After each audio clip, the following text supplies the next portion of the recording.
Welcome back into the Sports Source. This segment brought to you by Madisonville Marine, and the beautiful part of it, Madisonville Marine, they can help you stay cool when it's 90 degrees outside. And basically, for the rest of August, it's going to be 90 degrees outside, and then starting about May of next year, it's going to be 90 degrees outside through that August and September. So Madisonville Marine is the place you need to go to buy a boat. There is no better place to buy a boat in terms of selection, in terms of prices, and in terms of customer service. That's the key.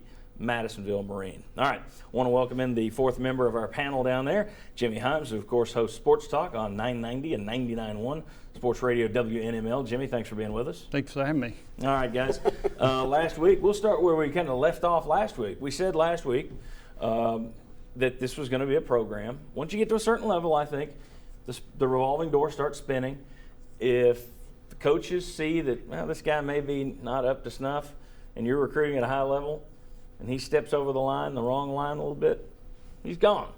Last week we talked about Jaquez Bruce, local product. He's now landed at MTSU, which I think gives some merit to the fact that he might not have been up to the Tennessee level. You wish the kid well. I certainly do. Hope he does well at MTSU. Still an FBS program. Now you get news that Kyle Oliver, the second member of this 2015 signing class, he's out the door. And Tennessee trying to help him find another school, which means it's likely going to be a smaller school. That is, let's see here, the number is 17 players from the last three signing classes have transferred out or been dismissed. Last week we said, well, that's not a problem, this revolving door.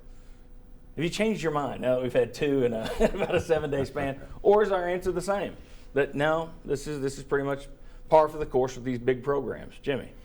Well, I think it's a little bit of a concern because I think it goes back to, did you do a good enough job evaluating when you brought them in? So I think it's a little bit of a concern from that perspective because a lot of these are the kids that you signed and the ones that you just talked about were off the field issues that came in. Now, how good are they? I don't know. But the concern I have is that now when you have that many people depart, I think that can have an impact on the depth. But you also signed over 30 people 2 years in a row. That's not going to happen. So in the future, I don't think. So because of that, I think the big numbers led you to lose more than you would. I don't think you're going to lose an inordinate amount when you sign 20 or 22. I also think it's interesting. We've seen this during football season. After a loss, somebody commits.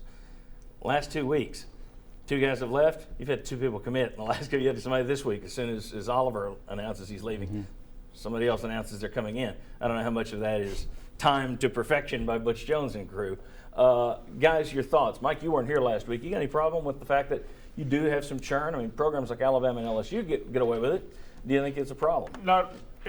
It's not a problem when you're signing, to me, when you're signing 32, 34 guys that you lose some. I think you're a little surprised you lose 2 guys before they ever go to their first practice. Yeah. But to me, of more concern is you've lost 8 guys out of last year's class. After 1 year, 8 of those guys are gone. That's a little more of a concern to me than Bruce or Oliver. And I still think you got to look at it case by case and see what it was. Well, one thing in Oliver's case too was the fact that the guy who was really high on him left, and that was Mike Bajakian, who kind of spearheaded his arrival at Tennessee. And when he left, you wonder if is there any ambassador there for Oliver on the staff once Bajakian goes. So there are all kinds of stuff that plays into the situation. Too, I think when some of your starters or potential starters start leaving, then maybe you look at it and say, yeah, something's not right here. But I don't think that's been the case so far. Not so far, but you do. The thing about these freshmen leaving is we don't know what they could be as juniors and seniors. Yeah. That's right. And it keeps you young. If you got a bunch of young guys leaving, you're going to bring in more guys. You're going to be young again next year, and Butch Jones is still going to be able to say, forever young. 64% of our guys have played 1 year or less of football. Right, that's true. When you look at this, let's see if anybody has an issue with this. Kyle Oliver reportedly was in the car with Charles Mosley when Charles Mosley was pulled over for DUI. Mosley has apologized to the team and everyone else over there. Oliver no longer a member of the team. Mosley, his discipline is going to be handled internally. Now, there may have been a lot of other things at play with Oliver. Mosley, you've seen him now for a year in the program. You may know that this is a good kid who made a mistake. Still, though, outside looking in, any problems with the fact that these 2 guys are involved in this deal? The guy who's expected to play stays. the new guy's gone. Any issues? I'm going to go back to something that Chuck was saying. It's a case by case. My understanding is that Oliver came here on 0 tolerance, which means there was some issue Beforehand. that led to that. The same with Jock Bruce. So if you go case by case, now from outside looking in, maybe people raise a red flag on that. It also raises an eyebrow. You know, Yeah. you're kind of like curious about. Most okay, things do that with you, I Chuck. know. Is the fact that you came here as a blue shirt kind of 3-star, is that the 0 tolerance? Both Maybe 3-star so. guys. All right. Bob, final word. Anything to throw in? Not knowing all the information, Jimmy may have more information about the Oliver case than I do. But if you don't have any information, yeah, I think the perception is you've got a guy that you think could be a star. You've got another guy that was kind of at the bottom end of your recruiting class. Doesn't mean he's not going to be a really good college football player somewhere. So I think it does make you think, okay, are you protecting your stars? Because I think everybody got a belly full of that with Derek Dooley. Yeah. I think what it does is I think it now opens that question. I think it's one to watch from here on out. I think in the previous 2 years, you haven't seen that.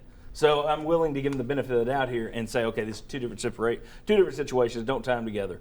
But I do think now you can start to ask, all right, our star is going to get a little better treatment. And at most schools, they do. At most schools, that's just part of it. All right, when we come back, Tennessee, the coaches poll has them number 25, ranked in the top 25. But they're also ranked behind 5 teams they are going to play.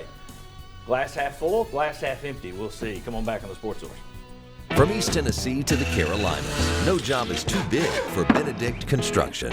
Patios and decks, custom remodels, even custom homes. With a reputation for excellence, rely on the custom work of Benedict Construction.